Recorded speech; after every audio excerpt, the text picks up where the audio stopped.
ഇന്നലെ അമ്മയെ കൊല്ലാൻ വല്യച്ഛന് കൊട്ടേഷൻ കൊടുത്ത് 7 ലക്ഷം രൂപ ചിലവാക്കി അച്ഛൻ്റെ മരണാനന്തരം അമ്മയ്ക്ക് കിട്ടിയ ജോലി സ്വന്തമാക്കാൻ ശ്രമിച്ച മകളുടെ കാര്യം ഞാനൊരു വീഡിയോ ആയിട്ട് ചെയ്തിരുന്നു.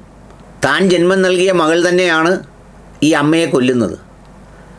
ഇന്നിപ്പോൾ അതിൻ്റെ തുടർച്ചയായി മറ്റൊരു വാർത്ത കൂടി വരുന്നുണ്ട്.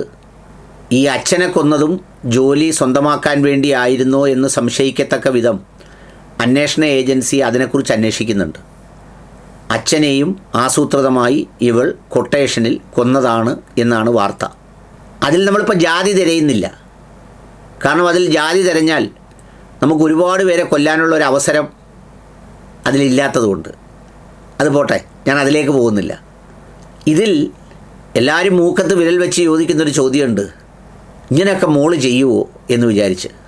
ഇപ്പോഴത്തെ കാലത്ത് ഇങ്ങനെ അല്ലെങ്കിലും അച്ഛനെയും മക്കളെയും കുടുംബത്തെയുമെല്ലാം ഇഞ്ചിഞ്ചായി കൊല്ലുന്ന, പച്ചയ്ക്ക് തീയിടുന്ന ഒരു പ്രധാനപ്പെട്ട സംഗതിയാണ് ഈ ലവ് ജിഹാദ് എന്ന പേരിലും മറ്റുമൊക്കെ നടത്തുന്ന ഒളിച്ചോട്ടങ്ങളും അതിൻ്റെ തോന്നിയാസങ്ങളും. അത് അവരെ മാത്രമല്ല, ഒരു സമൂഹത്തെയും മതത്തെയും ഒക്കെ അപകടപ്പെടുത്തുന്നു എന്നതാണ് സത്യം. ഇതിനൊരു തിരിച്ചറിവുണ്ടാക്കാൻ ഈ മഹല്ലുകളുടെ നേതൃത്വത്തിലോ അതുപോലെ തന്നെ ക്രൈസ്തവ ചർച്ചുകളുടെ നേതൃത്വത്തിലോ ഒക്കെ അന്യമത വിരോധവും വിദ്വേഷവും പറയാതെ വളരെ കൃത്യമായി അവരെ പറഞ്ഞ് മനസ്സിലാക്കി കൊടുക്കേണ്ട ഒരു കാലം അതിക്രമിച്ചിരിക്കുന്നു.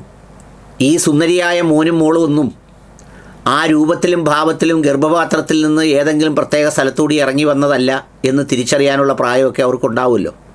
ഒരു കുഞ്ഞായിരിക്കുമ്പോൾ അതിൻ്റെ വേദനകൾ മുഴുവൻ അനുഭവിച്ച്, കഷ്ടപ്പാടുകളെല്ലാം അനുഭവിച്ച്, ഇങ്ങനെ പ്രസവിച്ച് വളർത്തി വലുതാക്കി ഒരു ചെറിയ പനിയോ തലവേദനയോ എന്തെങ്കിലും ഒരു പ്രയാസമോ വരുമ്പോൾ പറയുന്നില്ലെങ്കിൽ പോലും ഉള്ളിൻ്റെ ഉള്ളിൽ എന്താണെന്ന വ്യാകുലതയോടെ ആദിയോടെ വളർത്തി വലുതാക്കി സുന്ദരനും സുന്ദരികളുമൊക്കെ ആക്കി പള്ളിക്കൂടത്തിലും കോളേജിലും ഒക്കെ പഠിക്കാൻ വിടുമ്പോൾ ഒരു ബാധ്യത, ഒരു മിനിമം ബാധ്യത നിങ്ങൾക്കുണ്ടാവണ്ടേ? അതിനൊരു അന്തസ്സും യോഗ്യതയും ഒക്കെ വേണം. മനുഷ്യസഹജമായോ ചിന്താപരമായോ അല്ലെങ്കിൽ പ്രണയബന്ധിതമായോ ഒക്കെ എവിടെയൊക്കെ എന്തെങ്കിലുമൊക്കെ ഉണ്ടാകുമ്പോൾ അതിന് പോലും ചില മാനദണ്ഡങ്ങൾ അതുണ്ടാകേണ്ടതല്ലേ?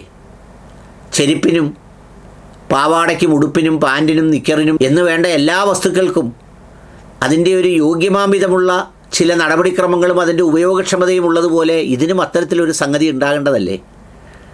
അതിന് പകരം ഏതെങ്കിലും നാട്ടിലേക്ക് അയച്ചാൽ, ഏതെങ്കിലും ഒരു സ്ഥലത്തേക്ക് വിട്ടാൽ, അല്ലെങ്കിൽ സാമൂഹ്യ മാധ്യമങ്ങളുടെ പേജ് അങ്ങോട്ട് തുറന്നാൽ അതിൽ കാണുന്ന ഏതൊരുത്തനെയും ഏതൊരു പഞ്ചാരിയെയും അവൻ കള്ളൂടിയനാണോ, മയക്കുമരുന്ന് കച്ചവടക്കാരനാണോ, അഹങ്കാരിയാണോ, ഇനി അവന് എല്ലാ സ്ഥലത്തും ഇത് തന്നെയാണോ തൊഴിൽ, ഇതൊന്നും അറിയാതെ ചാടി അതിൽ പിടിച്ച് എല്ലാം അങ്ങ് അടിയറ വെച്ച് അങ്ങോട്ടും ഇങ്ങോട്ടും അതിൻ്റെ എല്ലാ സുഖവും സന്തോഷവും എല്ലാം അനുഭവിച്ച് തന്തയും തള്ളയും ഒന്നിനൊന്നിന് സുന്ദരികളും സുന്ദരന്മാരുമായി വരുന്ന മക്കളെ നോക്കി വളരെ മനോഹരമായി ഇരിക്കുമ്പോഴാണ് ഇതുപോലെ അവരെ പച്ചയ്ക്ക് കൊല്ലുന്ന ഈ പണിയുമായി ഈ മക്കൾ എത്തിച്ചേരുന്നത്. ഇപ്പോൾ അവരെ മാത്രമല്ല കൊല്ലുന്നത്, ഇപ്പോൾ ഒരു സമൂഹത്തെയും സമുദായത്തെയും എല്ലാം കൊല്ലുക. എടാ, മുസ്ലിം വിഭാഗത്തിൽപ്പെടുന്നവന് കെട്ടാൻ 100 കണക്കിന് പെണ്ണുങ്ങൾ അവൻ്റെ കൂട്ടത്തിലുണ്ട്. ഇനി ആ കൂട്ടത്തിൽ നിന്ന് കെട്ടി അവൻ ഇസ്ലാം മതം സ്വീകരിപ്പിക്കാനാണെങ്കിൽ പേര് മാത്രമായും ഇസ്ലാമുമായും ഒരു ബന്ധവുമില്ലാത്ത പെൺകുട്ടികളുണ്ട്. അവരെ ഇങ്ങെടുത്ത് നീ അങ്ങ് ഇസ്ലാമാക്കണം, നല്ലപോലെ അങ്ങ് ഇസ്ലാമാക്കണം, അങ്ങ് റെഡിയാക്കണം. അതിന് പകരം ഇതൊന്നും ഇവിടെ ഇല്ലാത്തതുപോലെ ഇല്ല, ചില ആഫ്രിക്കൻ ദ്വീപുകളിലൊക്കെ കല്യാണം കഴിക്കാൻ വേണ്ടി വേറെ സ്ഥലത്ത് പോകുന്നത്, അതുപോലെ തന്നെ മറ്റ് സമുദായത്തിൽപ്പെട്ട പെൺകുട്ടികൾക്കും അങ്ങോട്ടും ഇങ്ങോട്ടും ഉണ്ട്. പെണ്ണിനും ആണിനും എല്ലാം വേണ്ടത്ര ഒരു സ്ഥലത്തുണ്ട്. ഇനി അഥവാ അവിടെ എന്തെങ്കിലും കുറവുണ്ടെങ്കിൽ അവിടെ നിർത്തി പരിഹരിക്കേണ്ടതിന് പകരം ഏതോൻ്റെയെങ്കിലും ഒരുത്തൻ്റെ പുറകിൽ ചാടി പിടിച്ച് അത് സന്തോഷവും ഗുണകരവും നമ്മൾ സാധാരണ പറയുന്നത് പോലെ പുളിങ്കൊമ്പുമാണെങ്കിൽ ആരും അറിയത്തില്ല. ഇപ്പോൾ ഒരു പണക്കാരൻ്റെ മോളൊരു പാവപ്പെട്ടവൻ്റെ വേറെ ജാതിയിൽപ്പെട്ടവരെ സ്നേഹിച്ച് ഒരു പ്രശ്നവുമില്ല. അല്ലെങ്കിൽ അതുപോലുള്ളൊരു സംഗതിയിൽ നമ്മൾ സാറിന് പറയില്ല പിടിച്ചത് പുളിങ്കൊമ്പിലാന്ന്, അതാരും അറിയില്ല. ഈ സാമൂഹ്യവിരുദ്ധനെ പിടിച്ച് എന്തെങ്കിലും ചെയ്ത് കഴിയുമ്പോഴേക്ക് നിലവിളി തുടങ്ങി, അങ്ങനെയായി ഇങ്ങനായി. സുരേഷ് എന്ന് പറയുന്ന ഒരുത്തന്നെ ഹസീന എന്ന് പറയുന്ന ഒരു കുട്ടിയെ 3, 4, 5 മക്കളുണ്ടാക്കിയിട്ട് സംശയരോഗത്തിൻ്റെ പേര് തലയർത്ഥം കളഞ്ഞു. എന്നിട്ട് അതിലും പറഞ്ഞിരിക്കുന്നത് കണ്ട നാൾ മുതലേ ഇടിയായിരുന്നെന്നാണ് പറയുന്നത്. ഇതൊക്കെ ഇനിയെങ്കിലും അവസാനിപ്പിച്ചൂടെ? ഒന്ന് ആലോചിച്ച് നോക്കിയേ.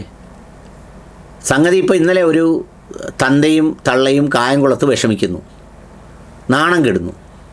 അവരെന്തൊക്കെ പറഞ്ഞാലും ഒന്ന് ആലോചിച്ച് നോക്കൂ, എന്തൊരു സന്തോഷത്തിന് വേണ്ടി പഠിക്കാൻ വിട്ടതാ. അതുപോലെ മലപ്പുറത്തുനിന്ന് മറ്റവൻ്റെ വാപ്പായും ഉമ്മായും പോയിരിക്കും അവിടെ അവനെ കൂട്ടിക്കൊണ്ടുവരാൻ. ഇതിന് അങ്ങനെ പോകുന്നവരിൽ പലരും അവിടെ ചെന്ന് വേറെ മുറിയിലൊക്കെ താമസിച്ചിട്ടിഞ്ഞ് പോരുന്നവരുണ്ട്. അത് പിന്നെ വേറെ രാജ്യക്കാരുമൊക്കെ ആയിട്ടാണ് താമസിക്കുന്നത്. അപ്പം പിന്നെ വഴക്കൊന്നും ഉണ്ടാകത്തില്ല. ഒരാൾ വേറെ രാജ്യത്തോട്ടങ്ങ് പോയി ഇങ്ങോട്ടിങ്ങ് വന്നു. ഇത് ഇവിടെ ഉള്ള തന്നെ ഇങ്ങനെ പോയി ഇവർ ഒരുമിച്ച് കഴിയുക, കഴിഞ്ഞതിന് ശേഷം അവരെന്തെങ്കിലും കാട്ടിക്കൂട്ടുമ്പോഴത്തേക്ക് ഇങ്ങനൊരു സംഗതിയായിട്ട് നടക്കുക. യഥാർത്ഥത്തിൽ ഈ സമുദായം അങ്ങോട്ടും ഇങ്ങോട്ടും ഇതൊക്കെ നന്നാക്കാൻ നടക്കുന്നതിന് മുമ്പ് ഇത്തരം കാര്യങ്ങളാണ് ചെയ്യേണ്ടത്. പിന്നെ അതുപോലെ തന്നെ വേറൊരു കാര്യം കൂടിയുണ്ട്. ഇനി ഇങ്ങനെ മാറ്റാൻ കൊണ്ടുവരുന്നതിന് വേണ്ടി പരിശീലിപ്പിക്കാനും അവർക്ക് സൗകര്യം കൊടുക്കാനും ഉള്ള സ്ഥാപനങ്ങളൊക്കെ അടച്ചു പൂട്ടി താക്കോലെടുത്ത് ദൂരോട്ട് കളയണം. എടാ, ഇതിനകത്തുള്ളവന് ജീവിക്കാനുള്ള മാർഗ്ഗം ഉണ്ടാക്കി കൊടു, അവരെ നന്നാക്കാൻ നോക്ക്. അല്ലാതെ ഇത് വരുന്നവരെ പഠിപ്പിക്കാൻ വേണ്ടി അപ്പോഴത്തേക്ക് ഈ കൊണ്ടുവരുന്നവരെല്ലാവരും അവിടെ പോയി നിന്ന് ഉണ്ടാക്കണം. അങ്ങനെ ഉണ്ടാക്കാൻ നടക്കുന്നതിന് അവനെ ഏതെങ്കിലും രാജ്യത്ത് കൊണ്ടുപോയി ഉണ്ടാക്കട്ടെ. എന്തിനാ ഇവിടെ ഈ നാട്ടുകാർക്ക് ജീവിക്കാൻ വയ്യാത്ത സാഹചര്യം ഉണ്ടാക്കുന്നത്? അതുകൊണ്ട് ഇതെല്ലാം അടച്ചു പൂട്ടിക്കണം. എൻ്റെ അഭിപ്രായത്തിൽ അങ്ങനെയാണ് വേണ്ടത്. ഏതോനെങ്കിലും എവിടെയെങ്കിലും പോയി ഇനി ഉണ്ടാക്കിക്കൊണ്ട് വരുമ്പോഴത്തേക്ക് അങ്ങ് സമുദായത്തിൻ്റെ മതം എന്തുകൊണ്ട് വിശ്വാസം പഠിച്ച് വലിയ കൂടിയ ഏകത്വത്തിലേക്ക് വരുമല്ലേ. അങ്ങനെ വരുന്നവർ എവിടെയെങ്കിലും പോയി ആയിക്കോളും, അവർക്ക് ഇവിടെ തന്നെ വേണമെന്നൊന്നുമില്ല. അങ്ങനെയൊക്കെ വരുന്നവർ ഒത്തിരി പേരുണ്ട്. ഇതിനൊക്കെ എതിരെയാണ് ഈ പറയുന്ന മഹല്ല് കമ്മിറ്റികളും മറ്റേതുമൊക്കെ രംഗത്ത് വന്ന് ബോധവൽക്കരണവും മറ്റേതൊക്കെ. അതിനെ ആര് ബോധവൽക്കരണം? അതിന് അവരുമായിട്ട് വല്ല ബന്ധമുണ്ടോ? ഇതിനൊക്കെ ഒരു കാര്യമില്ലാത്ത സ്ഥിതി.